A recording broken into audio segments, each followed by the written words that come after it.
یعنی پورا رمضان مبارک کا مہینہ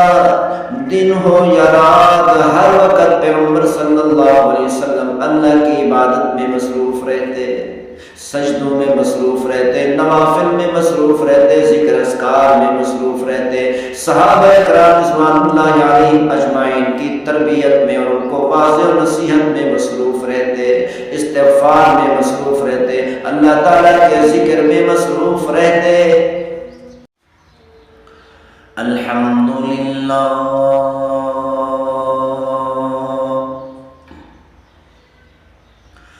الحمدللہ وکفا والصلاة والسلام علی عبادہ الذین اصطفى خصوصا علی سید الرسل محمد المصطفى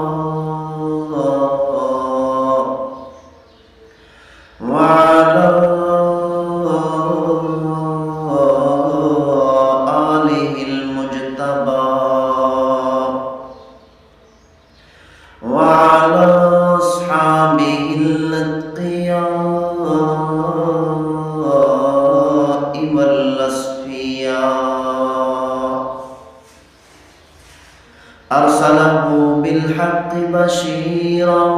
ونذيرا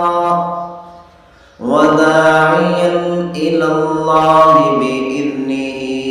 وسراجا منيرا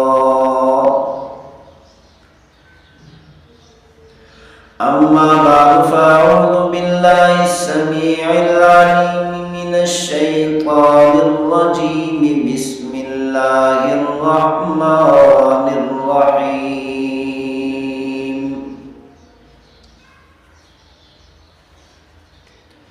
وَإِذْ بَوَّأْنَا لِإِبْرَاهِيمَ مَكَانَ الْبَيْتِ أَلَّا تُشْرِكْ بِي شَيْئًا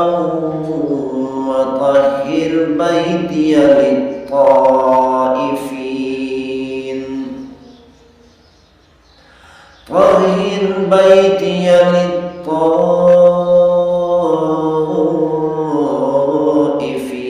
والعاكفين والركع السجود.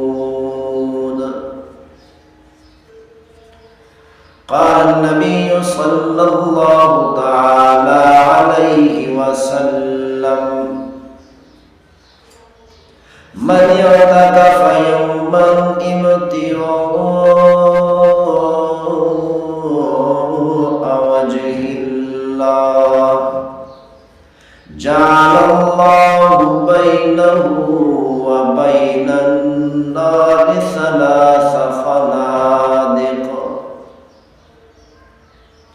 أبعد مما بين الخافقين.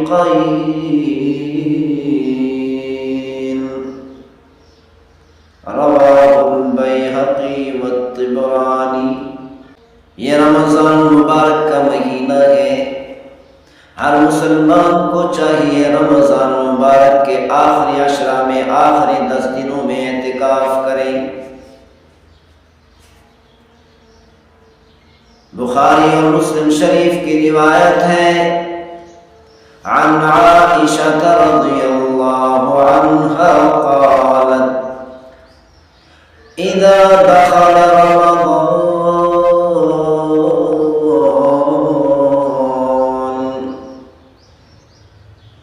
كان رسول الله صلى الله عليه وسلم شد مئزرا او كما قال عليه الصلاة والسلام. امی صدیقہ رضی اللہ تعالی عنہا سے روایت ہے کہ جب رمضان المبارک کا مہینہ شروع ہوتا پیغمبر صلی اللہ علیہ وسلم اپنا تہبند اور اپنی لنگی کو مضبوطی سے باندھ لیتے تھے. ایک دوسری روایت میں ہے امی صدیقہ رضی اللہ تعالی عنہا فرماتی ہے کہ پیغمبر صلی اللہ علیہ وسلم جب رمضان مبارک کا مہینہ شروع ہوتا پیغمبر صلی اللہ علیہ وسلم اتنی زیادہ عبادت کرتے تھے، رات دن عبادت میں مصروف رہتے تھے. یہاں تک کہ رمضان مبارک کی آخری تاریخ تک اپنے بستر پر واپس نہیں آتے تھے۔ یعنی پورا رمضان مبارک کا مہینہ دن ہو یا رات، ہر وقت پیغمبر صلی اللہ علیہ وسلم اللہ کی عبادت میں مصروف رہتے، سجدوں میں مصروف رہتے، نوافل میں مصروف رہتے، ذکر اذکار میں مصروف رہتے، صحابہ کرام رضوان اللہ علیہم اجمعین کی تربیت میں اور ان کو واضح و نصیحت میں مصروف رہتے، استغفار میں مصروف رہتے، اللہ تعالیٰ کے ذکر میں مصروف رہتے، یہاں تک کہ پورا کا پورا رمضان مبارک کا مہینہ گزر جاتا۔ محدثین اکرام اس حدیث شریف کا مقصد ایک اور بھی بیان فرماتے ہیں، شد مئزرا، کہ پیغمبر صلی اللہ علیہ وسلم رمضان مبارک کی پہلی تاریخ سے لے کر آخری تاریخ تک اپنی بیویوں سے قربت نہیں فرماتے تھے۔